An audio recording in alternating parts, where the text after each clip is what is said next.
आप सभी को मेरा प्रणाम। आइए सुनते हैं मैत्रेयी पुष्पा जी की कहानी गुल्लू। गुल्लू को किसी करवट चैन नहीं। गुल्लू यानी कि गुलाब सिंह का कलेजा टीस रहा है और आंखों में चिलक मारती है। अंधेरा ही रक्षक है। कोठे के भीतर कोने में खटिया बिछा ली है। अम्मा से कह दिया है कलेऊ रोटी और रात का भोजन की उसे जरूरत नहीं। अम्मा ने बेटे की हिया में लगी चोट को फौरन पहचान लिया और कराह कर बोली, सब तेरे बाप की करामात है बेटा। तू हिरना कच्छप के घर प्रहलाद। आगे क्या हो हम कहाँ जानते हैं। गुल्लू के जवान सीने में हुक उठी। वह रोना चाहता है मगर अम्मा को भी जानता है बेटे के वैद्य आंसुओं को जनानेपन से जोड़कर नाजायज और अशोभनीय ठहराएगी और अपनी कोख को कोसेगी। नहीं रोएगा गुलाब सिंह। आंसुओं को आंखों ही आंखों में पीता रहेगा। घूंट घूंट आंसू। तन मन की जलन शांत नहीं होती। बाप जानता है यह। जानता है कि उसने बेटे की मर्दानगी कील डाली। आज भी पालकी सजाए बैठे हैं रानी जी के लिए। काश अम्मा रोने देती तो वह अपने विलाप के पदों में दुख की धारा बहा देता कि बाप भी सुन ले कि ससुराल के अत्याचारों पर बेटा किसी बेटी से ज्यादा रो रहा है। अब करो बराबरी। गाओ समानता का राग। पहलवान गुल्लू की सारी ताकत पानी हो गई। बेटे का हौसला बढ़ाने के लिए और छोटा जी न करने की खातिर अम्मा ने अनुपस्थित बहू को उसका नाम सुलक्षणी लेकर नहीं, गंदी गालियों से कोसा। गुल्लू ने तकिए पर सिर पटक दिया जैसे कोई अपनी तकदीर पटक रहा हो। भाग भोग की बात मोहल्ले की बड़ी बूढ़ियां कहती हैं और ठंडी सांस लेकर एक दूसरे को देखती हैं।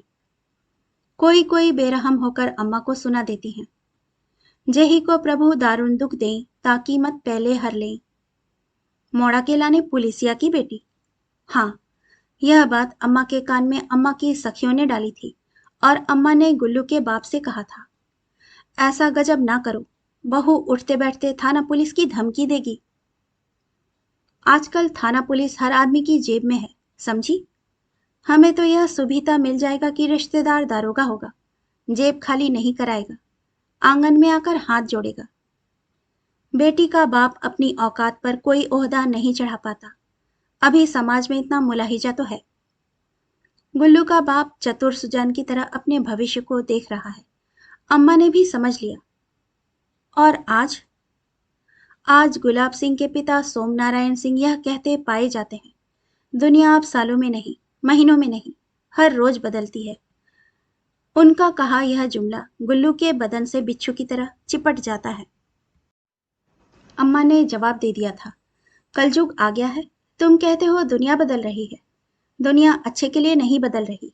हाँ, बात कहते हुए उसके होंठ भी बुरी तरह ऐंठ गए थे जैसे कलयुग ने मां के भीतरी रग रेशे चीथ डाले हों। कोई देखे इस गांव को, घरों के द्वार किवाड़ अपनी पहली ध्वजा में हाथी घोड़ा पालकी की चित्रकारी से सजे हुए, चौतरों को टिक लगाकर लीपती हुई औरतें। क्या तब्दीली आई है यहाँ। चूल्हे पर बनी रोटी तरकारी, उपले कंडों से उठता धुआं, गृहस्थी की निशानी। दरवाजे के आगे खटिया मूढ़ों पर बैठे जवान बूढ़े मर्द इलाके में हुई घटनाओं पर बतियाते हुए। अखबार रेडियो आज की बात नहीं, 85 वर्ष बीत गए। टेलीविजन नए बिगड़े हुए लड़कों को शौक है, जिसमें हाय हाय करता नाच स्वांग। लेकिन अपनी अपनी नजर। गुल्लू के बाप को लगता है गुल्लू के ब्याह में टीवी आने से घर रंगमहल हो गया है। नहीं तो नित रोज घर में कलह कांटा, जिसका आनंद सारा मोहल्ला ले। झगड़ा निपटाते रंजिश बढ़ने के आसार डाल जाते हैं लोग। आज तो लड़ने में उस्ताद की सिरमौर कलावती भी गली से नच बलिए चूड़ियां चढ़ा दूं, चल उड़िए गुनगुनाती हुई निकलती है। क्यों ना निकले, वह आजकल गैस के चूल्हे पर रोटी सेकती है। गैस का चूल्हा बहू के मायके से आया है। सिलेंडर भी बहू का बाप भरवाकर भेजता है। बहू ने धुआं आग का रूप बदल दिया। गुल्लू के बाप के अनुसार कलावती की सकारात्मक सोच है। कलावती आधुनिक स्त्री। गुल्लू की मां सहमत नहीं होती, मानती है कि कलावती की तकदीर खुल गई और उसका अपना भाग्य फूट गया। बहू बहू की बात। उसके घर कलयुग बरसा है। सोमनारायण सिंह ने पत्नी की बात मीठी बोली से काटी है। कलयुग नहीं, कलयुग, समझी। मशीन का जमाना। क्या बुरा है, साइकिल की जगह मोटरसाइकिल आ गई। रिक्शा खींचने वाले आदमी की तरह आदमी की मशक्कत खत्म हुई। हम तो कहते हैं कि जिस पार्टी ने अपना चुनाव चिन्ह साइकिल बनाया है वह अब मोटरसाइकिल बना ले।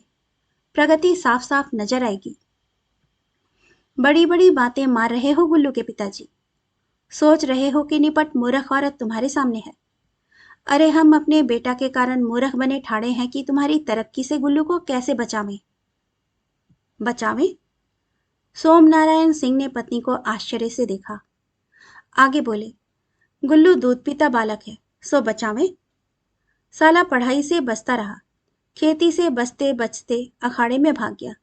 अखाड़े से बचकर कहाँ जाएगा? गुल्लू की माताजी, यह समझ लो कि जिंदगी के अखाड़े से तुम क्या, कोई भी माँ या बाप औलाद को नहीं बचा सकते। नहीं समझना चाहती तो भुगतोगी। अखाड़ा पहलवानी का हो या जीवन का, दूसरे की ताकत को जगह देनी होती है, सामने वाले को मानना पड़ता है। गुल्लू की माँ के सामने अतीत पिटारी खुली पड़ी है। इस बाप ने मेरे गुल्लू से कैसा लाड़ प्यार दिखाया था उन दिनों जब लड़की वाले उसे देखने आने लगे थे। गिद्ध जैसी निगाह पैदा कर ली थी आंखों में। गृहस्थी के इंतजाम में सदा से लापरवाह सोम नारायण ने घर पर विशेष ध्यान देकर उसे रंगवाया पुतवाया। दरवाजे पर रिश्तेदारों से मांगकर ट्रैक्टर खड़ा किया। लंगोट पहनने वाले पहलवान बेटे के लिए टी शर्ट और जींस मंगवाई। उन कपड़ों को पहनते हुए कितना झींका था गुल्लू, और उसने ऐलान कर दिया था, हमें नहीं ब्याह करना। हमारे उस्ताद पहलवानी में ब्याह को दोष मानते हैं। मगर पिता का दुलार, भाई बांधवों का वास्ता, खानदान की नाक का सवाल था तो बस गुल्लू। माँ की इच्छा भी होती है कि बेटे का ब्याह हो, लेकिन गुल्लू के मामले में यह जल्दबाजी ही लग रही थी अम्मा को। सो कहा था, ब्याह हो गया तो पढ़ाई का क्या होगा? गृहस्थी की चक्की अभी से। मेरा गुल्लू अभी तो दूध बादाम खाकर तंदुरुस्ती बना रहा है, ब्याह के लिए तंदुरुस्ती भी चाहिए ना। गुल्लू के बाप ने एक बात कहकर पत्नी को निरुत्तर कर दिया। ब्याह में देरी ही आदमी को चरित्र से गिरा देती है, समझी? घर में औरत हो तो फिर इधर उधर ताक झांक।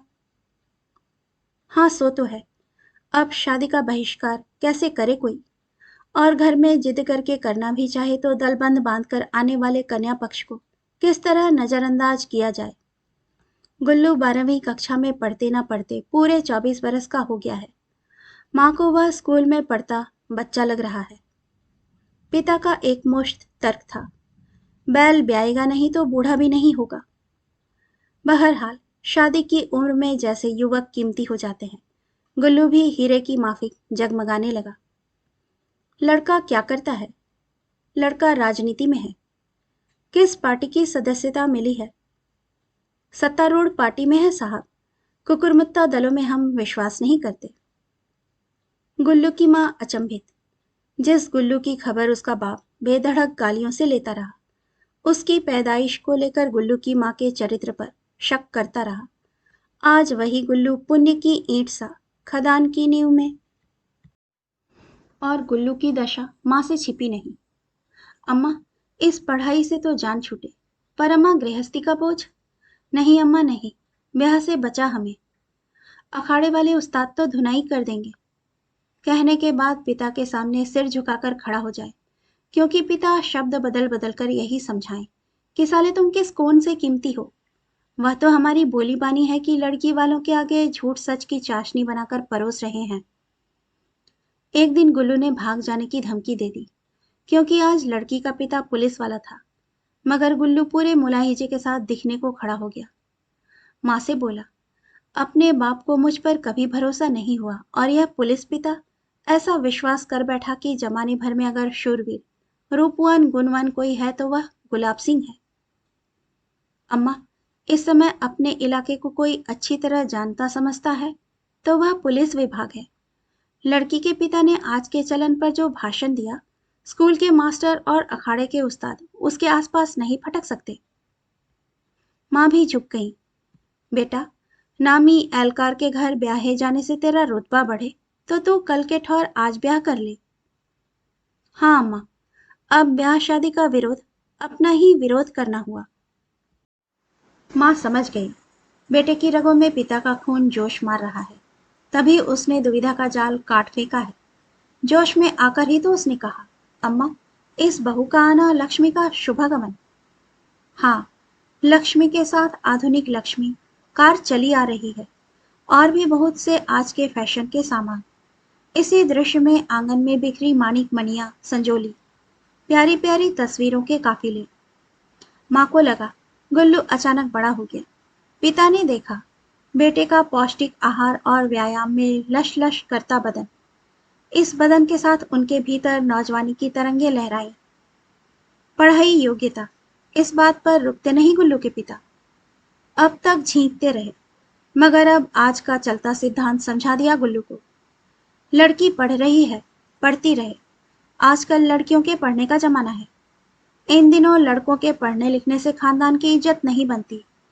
इज्जत बनती है बेटों की रुतबेदारी से, मर्दों की ताकतवरी से, शादी ब्याह के शानदार संबंधियों से। एक दिन तुम अपने इलाके के नेता होगे गुल्लू। दरोगा ससुर बनेगा, अपने आप कोशिश करेगा। पुलिस और नेताओं की आपसी मिलावट का नाम राजनीति है, हम अच्छी तरह जान गए हैं। बाजे बजने लगे, हंस मोटर सज गई, दुश्मनों के चेहरे मुरझा गए। गुल्लू के पिता ने देखा तो भीतर से जैसे अपने ही शौर्य ने आवाज दी, धन्य है गुल्लू का बाप होना। इसे कहते हैं बेटा जाए खुशी कि बेटा ब्याहे खुशी। अच्छे से अच्छे सपने, शानदार कल्पनाएं और मीठे मधुर अनुमानों के सिलसिलों के आंगन में नववधु ने पांव रखा। कोना कोना झनकार से भर गया। गुल्लू और पिता ने आपसी वार्तालाप के बीच कहा, इस ब्याह से हमारी ही नहीं गांव की शान बढ़ गई। हमने यह पुण्य काम अपने लिए ही नहीं, अपने गांव की धरती के लिए परमारथ की तरह किया है। सोमनारायण सिंह के घर में अब कोई कमी नहीं। पुरखों ने मर्द के लिए जो 4 सुख बताए हैं, अपनी अपनी जगह बकायदा कायम हुए। पहला सुख निरोगी काया, दूजा सुख जाके घर में माया, तीजा सुख जाकी पतिव्रता नारी, चौथा सुख बेटा अधिकारी। विधि का विधान, ऐसा घर कौन सा है जिसके एक कोने में सुख ना छिपा बैठा हो? ऐसी आंख कौन सी है जिसने झूठा सपना ना देखा हो? गुल्लू के सपने, गुल्लू के माता पिता चौंके। गुप्पा चुप्पी बात करते हुए दोनों मुद्दतों बाद एक मत हुए। अपना गुल्लू तो पहलवान, फिर यह बहू से शर्मा शर्मी की बात पहले पहल। समझा दो, माँ ने कहा। समझा तो दिया कि संकोच से काम नहीं चलता। आदमी का फर्ज होता है बिल्ली मारे पहली रात। उस रात गुल्लू बहू के कमरे में नहीं, बाहर दालान में सोता पाया गया। भीतर से जो महीन स्वर बाहर आ रहा था वह, मैं बिल्ली हूं, बिल्ली हूं मैं, डोंकी, यू आस। गुल्लू की माँ सन्न रह गई, यद्यपि डोंकी की मतलब नहीं समझ पाई। स्वर के आरोह से भांप लिया, कोई गाली माली ही होगी। अब क्या था, इधर से माँ उधर से बाप अपने अपने धीमे करके दीवारों से चिपके रहते। बिल्ली नहीं, तुम मेरी ब्याहता।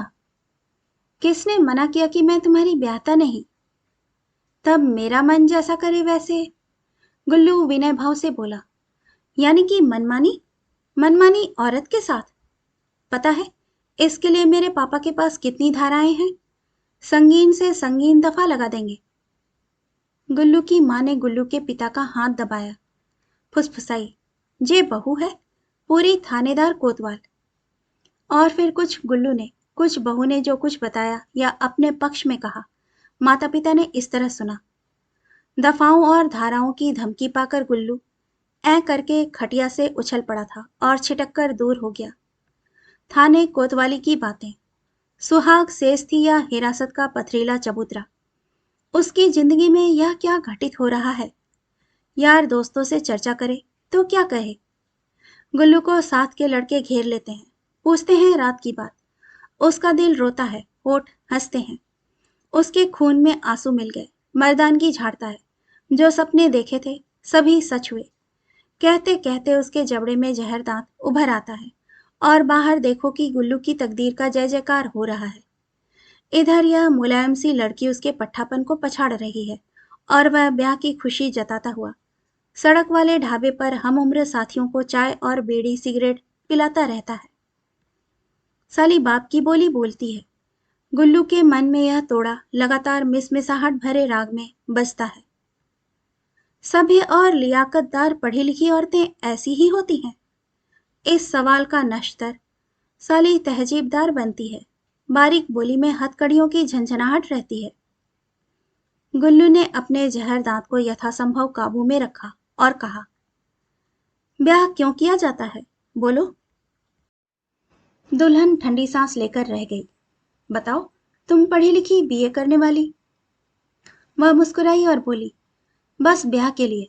पिता हमारी चिंता में ना घुले, उन्हें कुंवारी लड़की जैसा बोझ ना लगे। गुल्लू अचंभे में पूछ बैठा, बस इसीलिए ही ब्याह?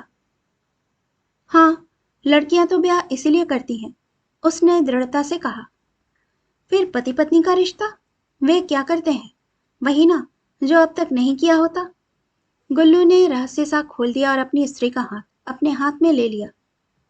हाथ नहीं छुड़ाया बहू ने। गुल्लू की मुख मुद्रा देखकर हंसने की हद तक मुस्कुरा पड़ी। हंसो नहीं, जवाब दो प्यारी। गुल्लू मौज में आ गया। पति पत्नी क्या करते हैं? उसने मीठा सा सवाल करके खुद ही उसका उत्तर दिया। कोई अजूबा नहीं करते पति पत्नी, ऐसा तो हम दोस्त आपस में कई बार कर चुके हैं, कहकर उसने इत्मीनान से गुल्लू को देखा। गुल्लू को काटो तो खून नहीं। उसकी पहलवानी भुजाएं बेदम सी, उसके खुले मुंह से अब कोई बात नहीं, भाप निकल रही थी। इसके बाद घर में खामोश सा कोहराम था। सारी रात का जागा गुल्लू पथराई आंखों में जागता ही रहा। पिता ने क्या देखा, क्या जाना, मगर माँ सब कुछ भाप गई। फिर तो बहू का नाम मुकम्मल तौर पर गंदे संबोधनों से हो गया। पिता के घर उसका क्या नाम था, सास भूल गई। जब गुल्लू के पिता ने बहू के लिए इन सार्वजनिक संबोधनों को सुना तो तुरंत पत्नी को व्यावहारिक ज्ञान से अवगत कराया। क्या अजस कर रही हो? यह बहू दरोगा की बेटी है जो सबको गाली देता है। तुम उसको गाली, हथकड़ी लगवाओगी? यूं तो गुल्लू की मां डर गई, मगर अपनी आदत से लाचार की जो हर जाई उसके बेटे को सताएगी, गालियों से छेदी जाएगी। होंठ दबाकर ही सही, गालियों के हथियार चलाए। इसके बाप भैया मरे, ठठरी बंधों को पानी नसीब ना हो, चिता को लकड़ियां न गुरे, कहते हुए वह मान लेती कि मां का धर्म निभा रही है। लेकिन मां का बेटा गुल्लू धरती में धंसा जा रहा था। पूरे मोहल्ले की औरतों को कानो कान भनक नहीं। गुल्लू की मां ने अपने बेटे के सुखी विवाह को प्रमाणित करने के लिए ही रोटी छुआई का नेक दूसरी विदा के समय के लिए नहीं टाला। घर में नेग होंगे, मंगल गीत गाए जाएंगे तो धौंस धप्पे का माहौल सिरा जाएगा।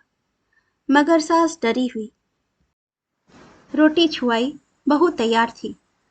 गुल्लू की मां की जान में जान आई और यह देखकर आश्वस्त हुई कि बहू ने मायके से लाया पर्स खोला, रुपए गिन गिन कर रिश्ते के ननद जिठानियों और सासों को दिए, पांव छुए। ढोलक बजी, बहू ने गीत गाए। रिवाज के अनुसार बहू का नाम बदला जाना था। बड़ी बूढ़ियों ने उसे नाम दिया, हुकुम दुलैया। नहीं, ज्ञान दुलैया, बहू ने मुस्कुराकर मीठी आवाज में कहा। चल ज्ञान दुलैया सही, कल से अपना चौका चूल्हा संभाल, रसोई का ज्ञान दिखा। मतारी ने कैसे गुण सिखाए हैं, फुफुआ सास कह रही थी, सिर पर हाथ रखकर आशीर्वाद दे रही थी। बहू का लचीला चेहरा शालीन और मुस्कुराहट मनमोहक। बहू विनम्रता की मूर्ति। बोली, अम्मा, फूफी और दीदी, देखो आज हमने रोटी छुआई कर दी, बस इसके बाद नहीं। इसके बाद कौन करेगा? जो अब तक करती होंगी। अरे वाह, अरे वाह, क्या? हमें पढ़ना है, परीक्षा देनी है। अरे ओ पढ़नारी, बहुत बातें कर ली, हम कहेंगे तैसे चलना होगा। सास ने भी बेबसी दिखाई। हम बुढ़ापे में चूल्हा फूकेंगे? बहू ने सिर उठाया। ज्यादा परेशान मत करो, मैं अपने पापा से कहकर रिपोर्ट करा दूंगी। रिपोर्ट का नाम सुनते ही सन्नाटा छा गया। बूढ़ी खुर्राट औरतों को यह मामला समझ में नहीं आया। बोली, तुम सब चुप काहे को हो गई? पूछो जा बहू से, रोटी करवे का जाकी मतारी आवेगी या नौकरानी लावेगी? बहू बूढ़ी के पास खिसक आई और नरम आवाज में बोली, अम्मा जी, आप समझा दो इन्हें। रोटी बनाने को कोई औरत लगा लें। हमारे पापा ने 2 लाख रुपए दिए हैं, रोटी वाली की पगार सालों तक कटती रहेगी।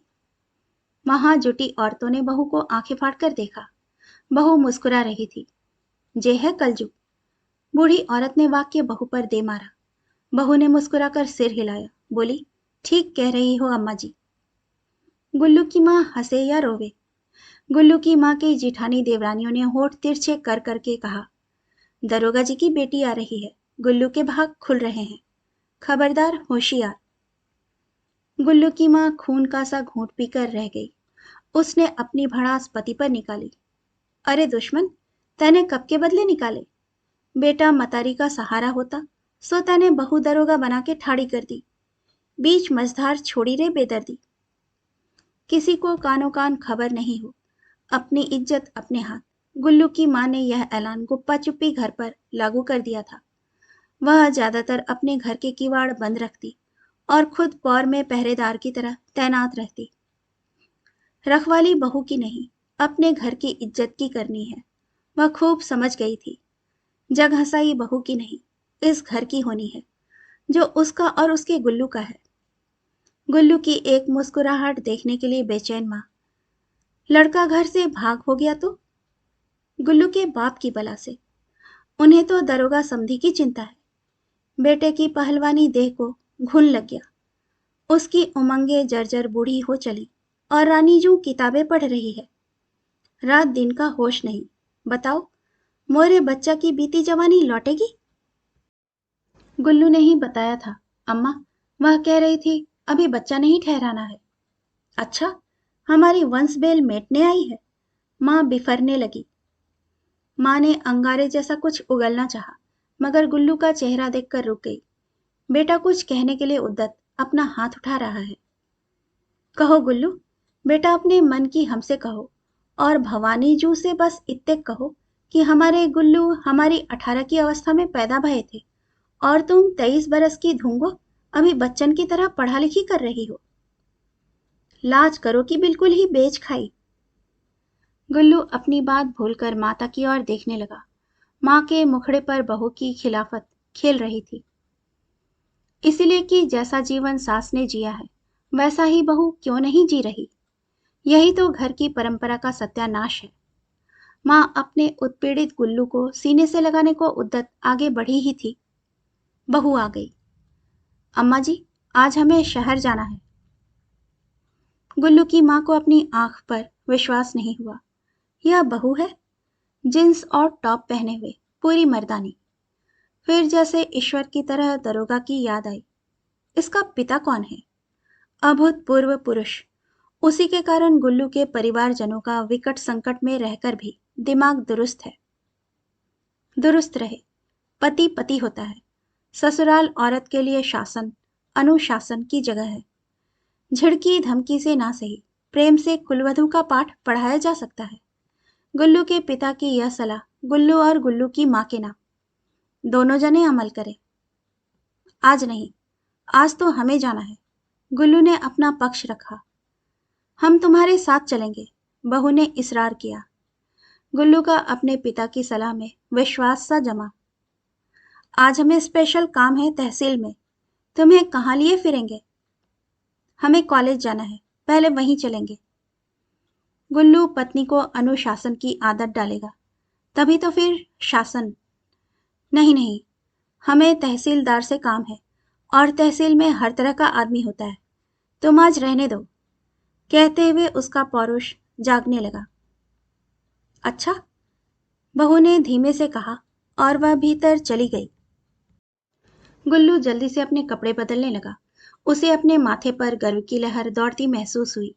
मैं विशुद्ध पुरुष, घर का कर्ता, जिसके साथ इस दरोगा की बेटी की किस्मत नत्थी है। ट्रैक्टर के गैरेज में ब्याह के दिनों से ही मारुति गाड़ी दुल्हन की तरह बंद है। गुल्लू जब कभी उसे खोलता है स्टार्ट करने के लिए और एक चक्कर लगाता है कि बैटरी डाउन ना हो। दरोगा जी की बेटी और उनकी दी हुई गाड़ी की पर्दा नशीनी सुरक्षा के लिए एक सी है। गुल्लू दोनों को संभाल कर रखेगा। त्रिकालदर्शी माता पिता उसका भविष्य उज्जवल रूप में देख रहे हैं, क्योंकि पिछले 2 महीनों से घर में शांति है। बिगड़ती तकदीर संभाल ले जाना इसी को कहते हैं। बहू को पढ़ने से फुर्सत नहीं, उसके इम्तिहान। टोको तो मुस्कुराकर रह जाती है। क्या मतलब निकाले गुल्लू, बेमतलब ही। माँ पति से निवेदन करती है, लेकिन जानती है पति क्या कहेंगे, अर्थात कुछ नहीं, जिसका मतलब कुछ नहीं। किस्मत के इसी लेख पर अटूट विश्वास जम गया है। मारुति गाड़ी, हुई है वही जो राम रची राखा। मैं तुम्हारे साथ चलूंगी, आज नहीं। फिर वही, उसी दिन जैसी बात। मेरे संग इन कपड़ों में, टॉप और जींस। बहू देखती रह गई, जैसे उसके निर्णय पर पति का यह सवाल हो। पति, क्या आपसी लगाव इस तरह ही बढ़ता है कि युवा उमंगें मुरझाती जाएं, कि अपने मकसद का दम घुटकर रह जाए? गुल्लू पहलवान, तुम मुझ में अपनी माँ क्यों देखना चाहते हो? बहू की नजर बिखरने लगी। वह अपने हाथ में कागजों की फाइल थामकर आगे बढ़ी। गुल्लू ने अनदेखा किया और गाड़ी स्टार्ट करने लगा। मगर मोहल्ले के लोगों ने जो देखा, भयानक अफवाह के रूप में उड़ा, घर घर फैला। गुल्लू गाड़ी में बैठा था। आदमी की पोशाक पहने बहू लपक कर वहां पहुंच गई और गाड़ी की चाबी छीनने लगी। बोली, उतरो। गुल्लू ऐ करके आश्चर्यचकित हुआ। मैं कहती हूँ उतरो। गुल्लू स्टार्ट गाड़ी का गियर बदलने लगा कि बहू ने स्टीयरिंग पकड़ ली। गुल्लू के संचालन में बाधा पड़ी। बेचारे के पांव में करंट सा लगा। लोग देख रहे हैं। चेहरे की परेशानी और यह छीना झपटी कैसे और कहाँ छिपाए? इस स्त्री को किस अनुशासन से शांत करे, किस शासन से घर लौटाए? क्या कर रही हो? गुल्लू ने मीठे स्वर में चाहत का एक टुकड़ा बोला। कुछ नहीं, सुना है ना तुमने। क्या लाना है बाजार से? उतरो गाड़ी से, यह मेरे पापा ने मेरे लिए। गुल्लू का गुस्सा, पहलवान का तेवर। साली, तू खुद को समझती क्या है? बहू स्टीयरिंग पकड़े हुए थी। बोली, मैं जाऊंगी हर हाल में। चली जा फिर। गुल्लू इज्जत बचाकर गाड़ी से नीचे आ गया। बहू कार ले गई। सरेआम जग हंसाई। एक पहलवान का अपमान, एक पति का तिरस्कार, ससुराल की मर्यादा का बहिष्कार। इतने सारे इल्जाम बहू के सिर थे और गुल्लू अकेला अपनी और अपने परिवार की मर्दानगी भरी परंपरा का रखवाला। कई दिन तक घर से बाहर नहीं निकला। इज्जत छीजी, कितनी और कहां तक, इस पर गौर करता, खुद से ही बतियाता, खानदान के बिगड़े हुए इतिहास पर सिर धुनता। माँ देखती और रोती। बेटे को स्वप्न विहीन निंद्रा या बेहोशी में, जागृत अवस्था में कितने कितने रूप धरता है। कभी तनी हुई मूछें मरोड़ता है, कभी पुराने जमाने की पगड़ी पहन लेता है, कभी राजा की तरह गरजेगा तो कभी दुम हिलाते हुए कुत्ते जैसा गुलाम। आह, उसके ठहाके, संवाद और करुण करा। यह हालत, उसकी दशा तब से और बिगड़ती जा रही है जब से इस घर की चौखट पर बहू के नाम का चमकीला नामपट लगा है। श्रीमती सुलक्षणी यादव, बीए। गुलाब सिंह कहाँ है? उसके पिता से पूछे कोई कि क्या इसीलिए ही उसे पिता से घृणा नहीं हुई? क्या उन्होंने देखी थी गुल्लू की असामान्य सी मुस्कान? याद है उन्हें, उस खड़ी गांव के बीच दिन में ही कुत्ते रो रहे थे। कहानी सुनने के लिए आपका धन्यवाद। श्रोतागण, आपसे विनम्र अनुरोध है कि कृपया कहानी पसंद आए तो इसे लाइक और सब्सक्राइब जरूर कीजिएगा। धन्यवाद।